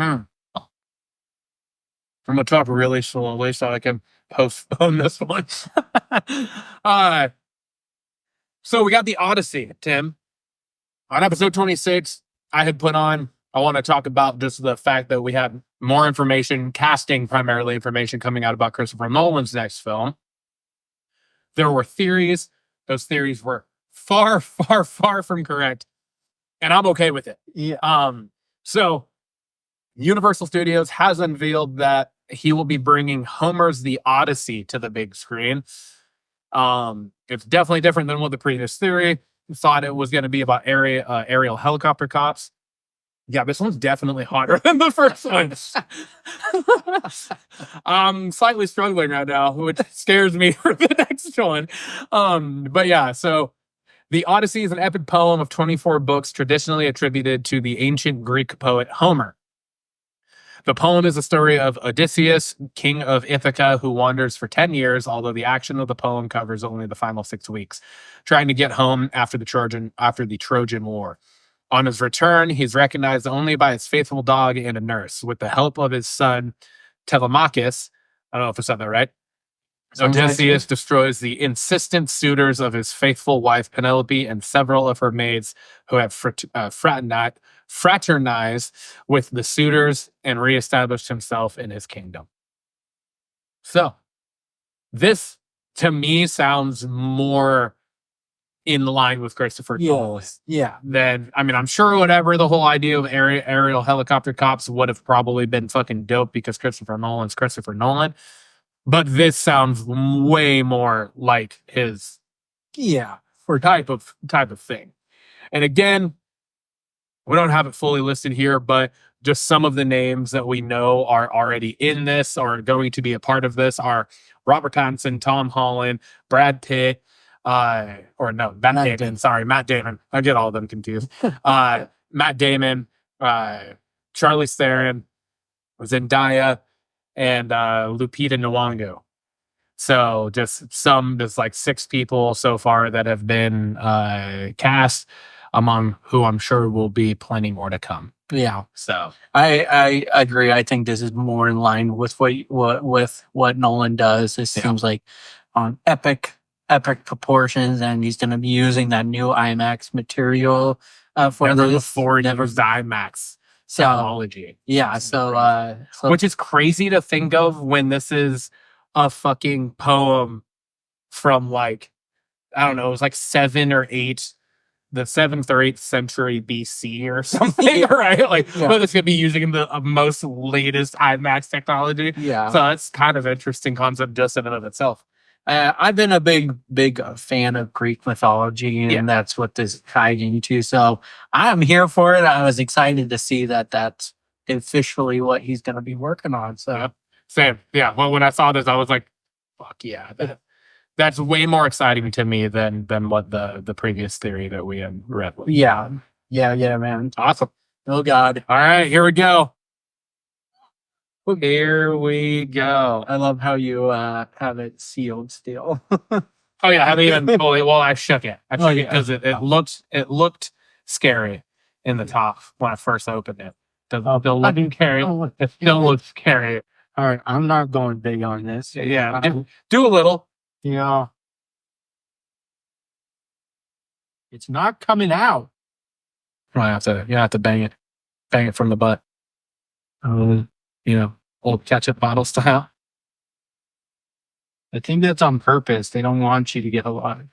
Probably. All right, that's a good dab. Yeah. Okay. Yeah. A good start. Yeah. Here we go. I'm gonna just get mine prepared, just for time's sake. Oh dear. Oh dear. That's the response. Oh, holy now. You dirty. holy night. Holy night. Oh, fuck me. God damn it. All right, here. Oh man, you're gonna want to take some. Some of that off. Yeah. Okay. I'm gonna Just let me put the butt just to take a little off. there you go. Oh go. Save yourself a nugget of chicken. Yeah, that one's spicy. Yeah, go good. Might as well get a second. All right, I'll put that one down. Okay. You know what I'm thinking. No, we're not gonna do all three again. We are, Tim. It's what we do. Okay. We established it already with sour. Should never have said anything. All right, Tim. What do we got next? We got more follow up. We got our first trailer to Happy Gilmore 2. This is not going to help. It's not at all. Nope. Probably made it worse. You have bourbon and champagne and just help the burn, bro. But it was a very quick trailer, but Yeah. impactful. It seems like there's a lot of emotion, but a lot of happiness too. You get quick glimpses at Julie Bowen. You get Happy doing his signature galloping on his golf club. And you get the closing shot of Shooter McGavin. You see a quick glimpse of Travis Kelce's cameo in it. And yeah, I'm just super excited for this movie. I'm so excited that I'm crying about it right now. One thing about this that I thought was interesting is where him and Shooter McGavin seemed to have their little face off. Was it in a cemetery? It It was. was in a cemetery. So I'm curious to see if that maybe this is how they're paying tribute Yeah. to I forget the actor's name. I have to fact check that, but the caddy who did the I guess it wasn't a caddy, it was more of a lackey that did the you're not gonna make this putt, you jackass. Yeah. And maybe that's how they pay homage. Or Mr. Weathers. Too. Yeah. Chubbs. True. Mr. Weathers. Could be both. Maybe they're right next to each other. Could be Bob Barker. Oh, yeah. All the above. Oh. All right. Yeah, I'm just I am excited for it. Me too. It It was awesome when you sent me that text. I was like, "Oh fuck yeah!" Christmas, right? Or was it? It's either Christmas Eve or Christmas. Yeah, Yeah, it was just a nice little gift from Adam Sandler. It looks No official release date Yeah, still, but they say it's coming soon. So yeah. all right, dude, your turn. Oh boy, Alberto, here we go. Have fun with that. Fuck. Right away. At first, it was like, okay, yeah. And then it just quickly envelopes your whole mouth. Talking about the questions on here. At least you don't have to bring a lot of thought right away. Fuck. Oh, that's brutal. God damn it. He's going for a second, buddy. Well, I can't leave you hanging. Yeah, I wish there was a better lead up to that. I should have left you hanging. Fuck me. It's still burning. Yeah. Yeah. No. Oh my lord. All right. So December binge recap. I guess you get asked the question so I can talk while you're burning. We are going movies you've watched, shows you've finished, shows you've started or are about to start, and then give your feedback on such things. All right. Kind of fun over there. You're crying too. Crying with me. So emotional. No, This final episode of the year.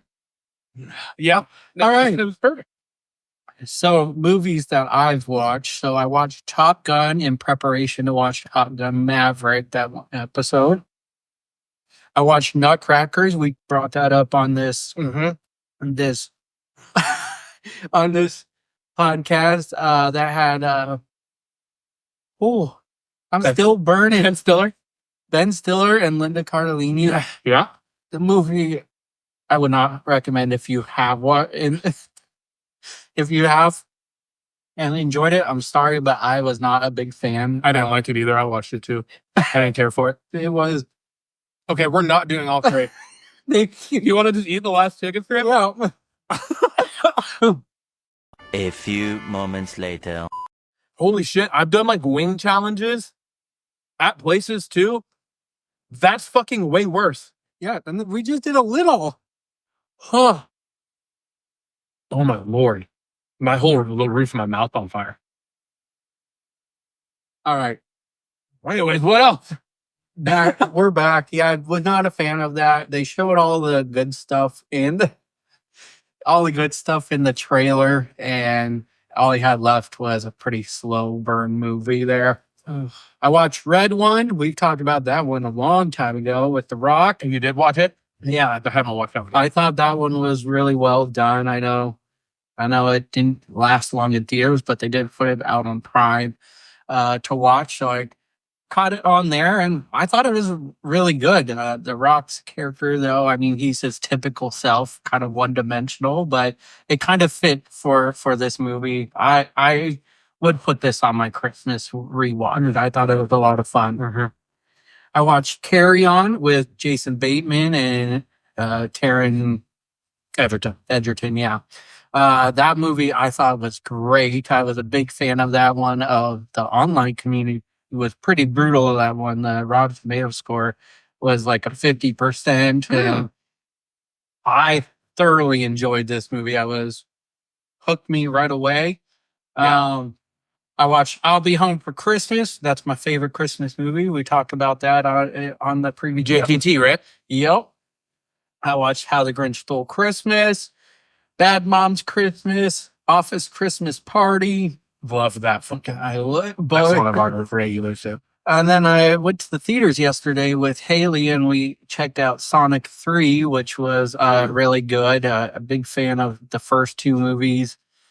Just watching Jim Carrey in movies again is just It's great. it's great. And lately, that seems to be the only thing he's been doing is Sonic franchise. I haven't caught him in anything else, but it's just good to see his goofy self on that. So thoroughly enjoyed that. Going down to shows, I watched seasons 1 and 2 of Based on a True Story. Caught up because season 2 came out earlier this year, so caught up on that. Great first and second season on that. Modern Family, this is one I've been watching. I'm up to season 3 now. I'm in the middle of season 3. How I Met Your Mother, still my fall asleep show. I'm in season 5 still. Taking a long time to get through that one because the last time we talked about it, we were in season 5. Shrinking seasons 1 and 2 as it's an Apple Plus show with Jason Segel. Dude, this show is in that too, right? yeah, this show is so good. I need to start watching it. Highly recommend that. Second season just ended right before Christmas. The last one was Christmas Eve. Really excited about season 3. I know it's a long ways out, but love that show. Watched No Good Deed. We talked about that one on the podcast. It had Ray Romano and Lisa Kudrow. And it started off a little slow. It's not what I was expecting, but ended up being a pretty great show. I watched the whole season.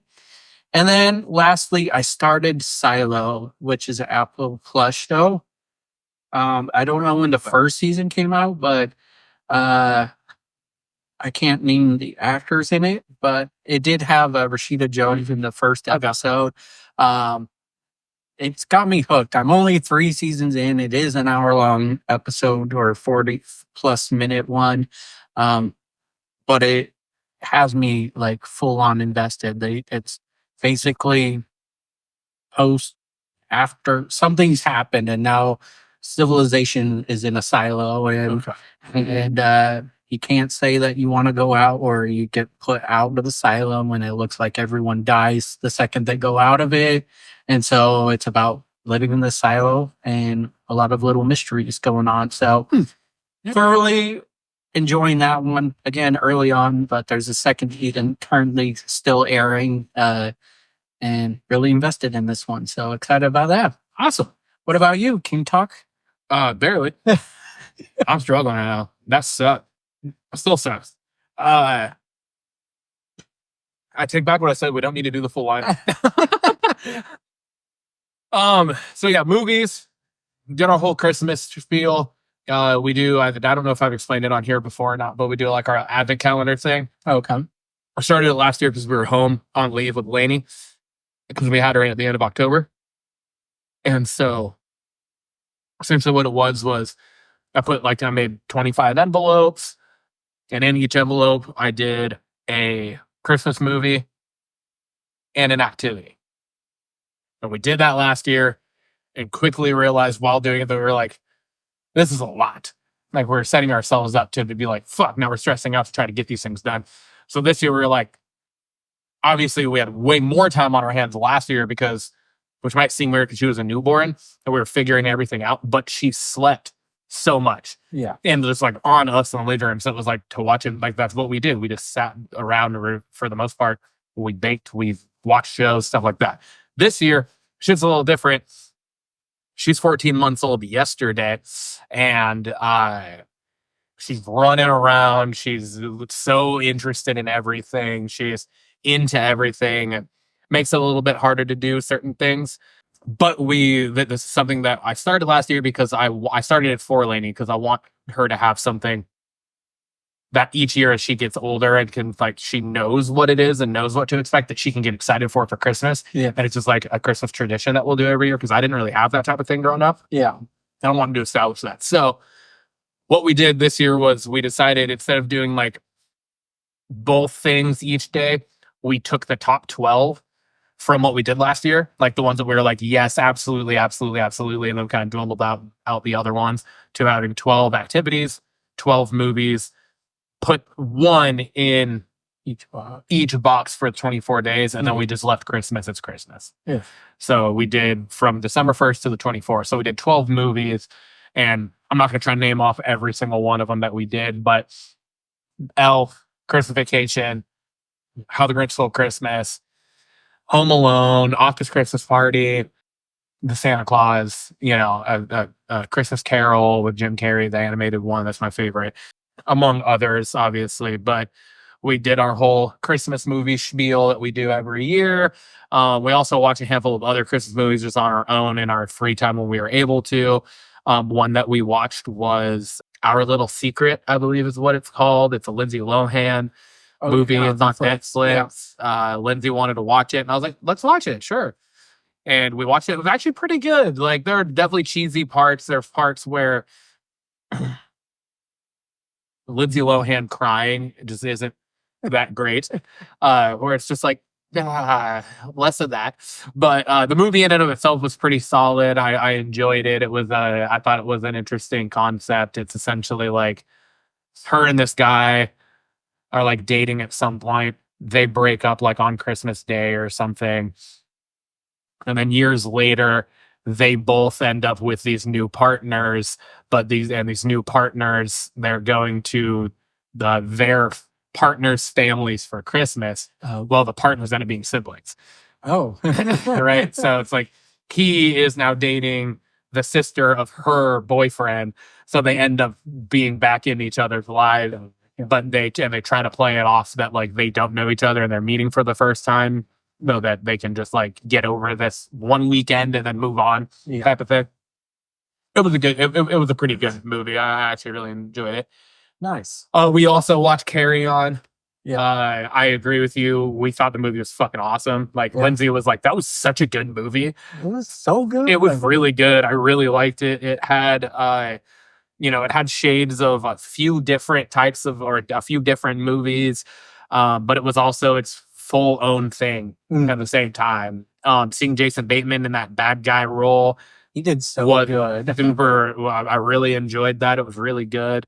But it was still just Jason Bateman at the same time. You know what I mean? Yeah. Like it was just him, which is perfect because he looks like you're just average everyday guy, he's the perfect person to have in that role in an airport where he's having to act like your average everyday guy, right? Yeah. So yeah, we really like that movie.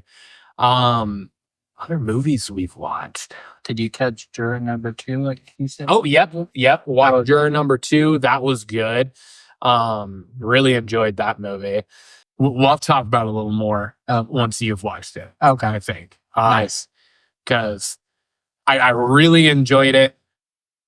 Yeah. Okay. I'll just leave it at that. Got it. Fuck, what else? Oh, let's move on to shows, I guess. Shows we watched. Finished Yellowstone season 5. I'm almost done with The Day of the Jackal. I have like probably 15 minutes left in episode 9, and I think there's only 10 episodes. So Okay. I'm almost done with that. That's been really good so far. I've been really happy with that one. I didn't write these down, and I don't know why. Now I feel stupid. I wrote all on. Yeah. I knew know. I'd forget. I know, and I should have. I don't know why I didn't. Have I finished any other shows this month though? I don't know that I have. Oh yeah, I guess technically was that last month or is that this month that it finished? Found, and we've watched and finished. Based on a true story.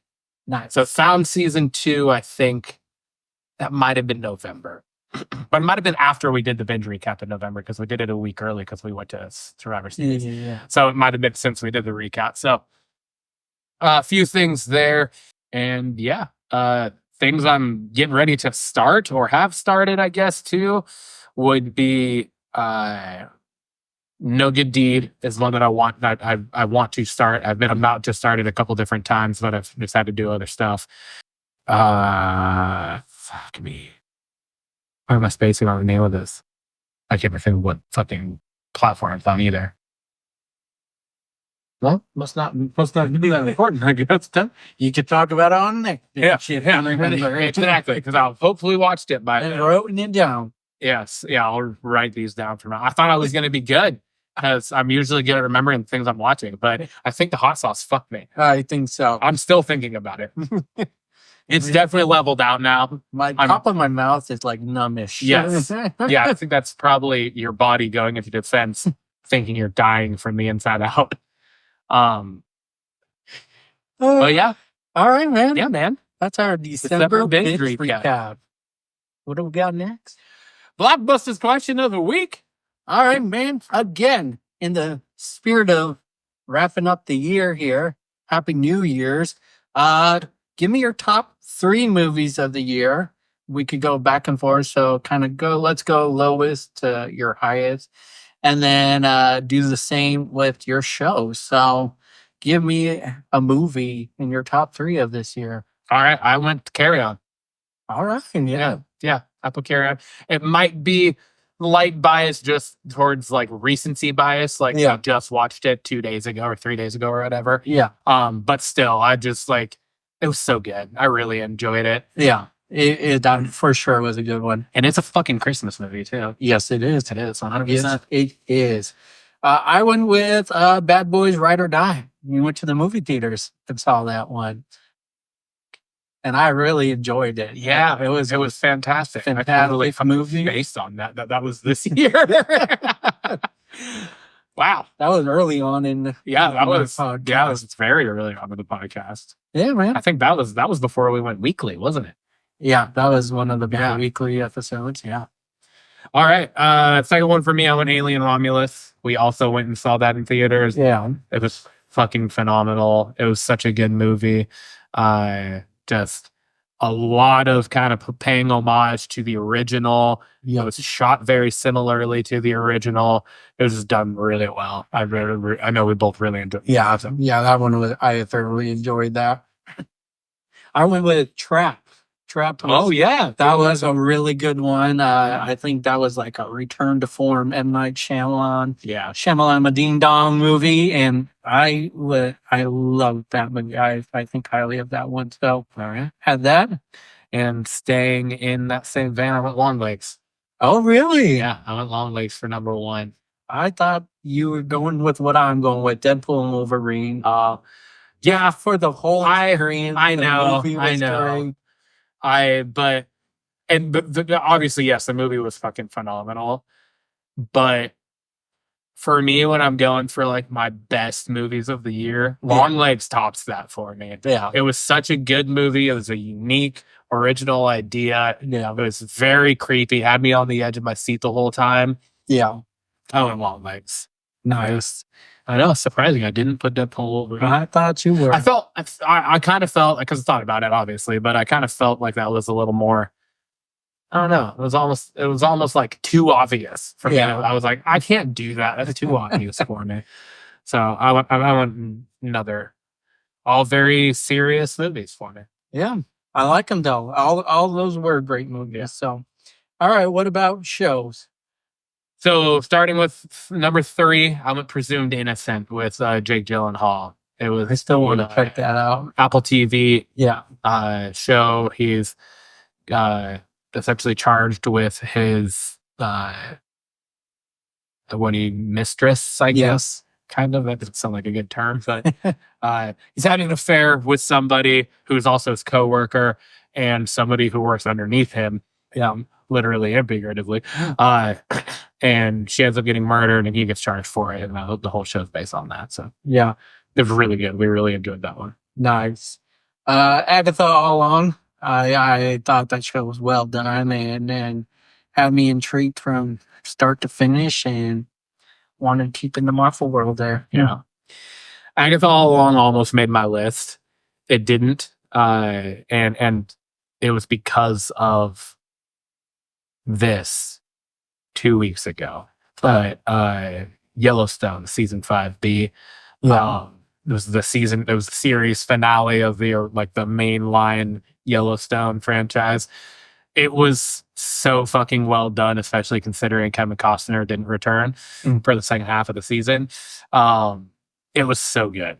It was so good. They wrapped it up as it was. I think for me personally, it's probably the best series wrap up that I've seen. Yeah. It was done so well. Yeah. So that made my list here. Nice. I'm going with The Penguin. Okay. The Penguin was Fucking phenomenal. so good. Yeah. Really, really well done. I love, hopefully, the continuation of Matt Reeves' Batman world. It's just so good. Really, really, really enjoyed it. Read rumors that James Gunn wants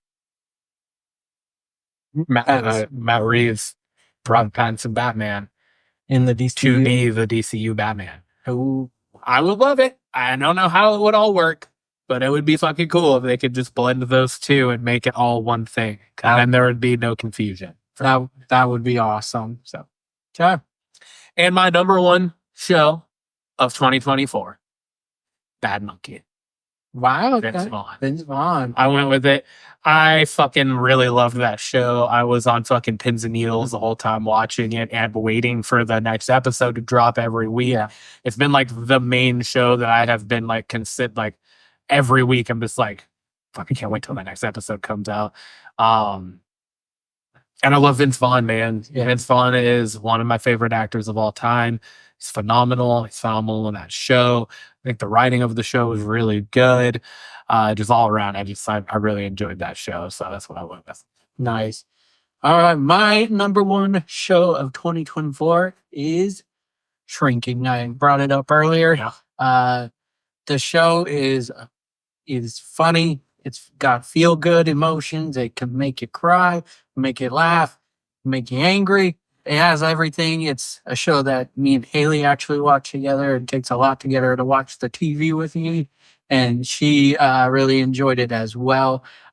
Jason Segel did it to me again. You know, we talked about it on a previous episode, one of the saddest episodes we've watched, and How I Met Your Mother with him breaking down about his father. Well, he did it again to me in the second season here, and so highly recommend it if you haven't watched it. I haven't. I'm gonna. So good, start to finish. Did you ever watch Bad Monkey? I'm still halfway through it, Okay. so I still gotta finish that one. But I'm excited for that one too. So All right. Well, dude, episode fucking 30, final episode of 2024. hell yeah, man! Our last little, we have like the same amount too, which that doesn't happen very often. Happy New Year, Happy New brother. Year, brother. And Happy New Year to y'all. Let's fucking go.